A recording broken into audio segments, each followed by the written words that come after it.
On August 6, 2012, the crude unit was operating normally.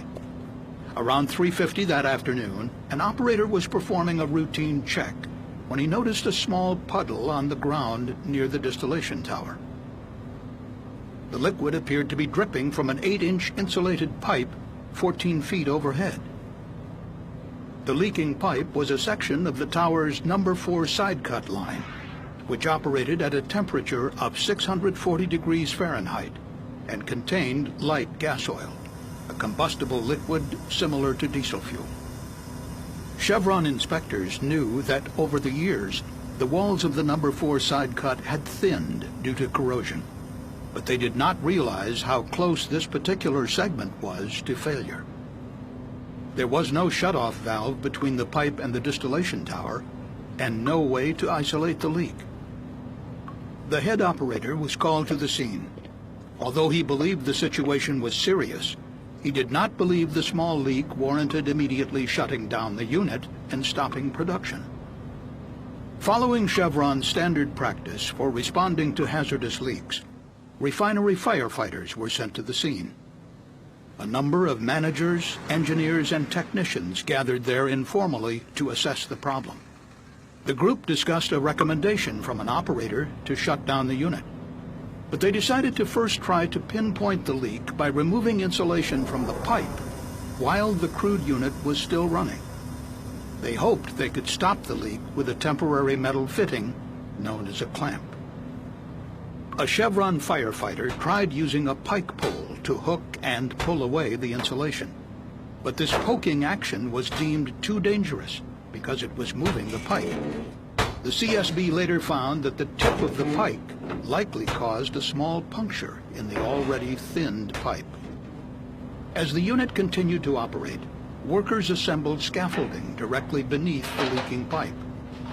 2 firefighters then used a hook to remove the insulation from the pipe. As they were working, hydrocarbon vapor began to flow out from underneath the insulation. The 2 firefighters backed away from the growing vapor cloud. As the hot vapor mixed with air, it ignited. That fire was quickly put out, and the 2 firefighters immediately climbed down off the scaffolding. But the exact location of the leak was still obscured by the remaining insulation and firefighting water. So the Chevron firefighters attempted to strip the insulation off the pipe with high-pressure water. But the leak suddenly worsened, and hot hydrocarbon liquid started to spray out of the pipe. A decision was finally made to begin an emergency shutdown of the crude unit. But it was too late. Suddenly, the pipe ripped open. A vapor cloud formed and rapidly expanded as the large inventory of hydrocarbons in the distillation tower started to vent through the ruptured pipe.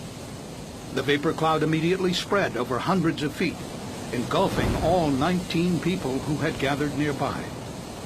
The firefighters and operators struggled to escape through the dense hydrocarbon cloud, unable to see.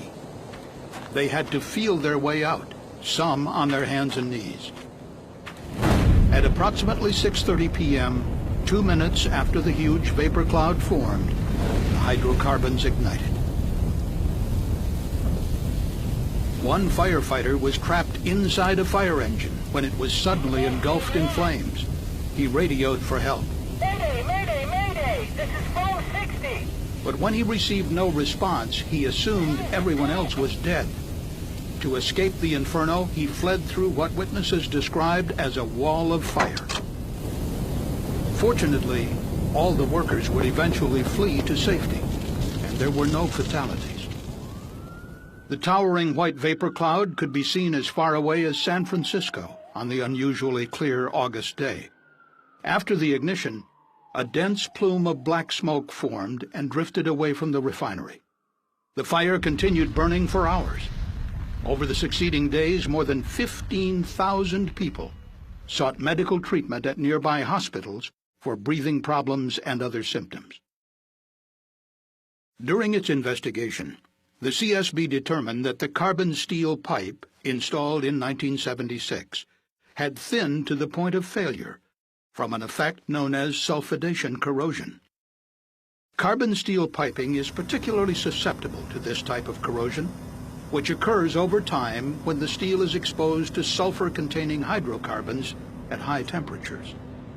Steel piping that happens to be low in the element silicon corrodes especially quickly. The CSB learned that sulfidation corrosion had caused a major failure at Chevron's refinery in Salt Lake City, Utah, in 2002.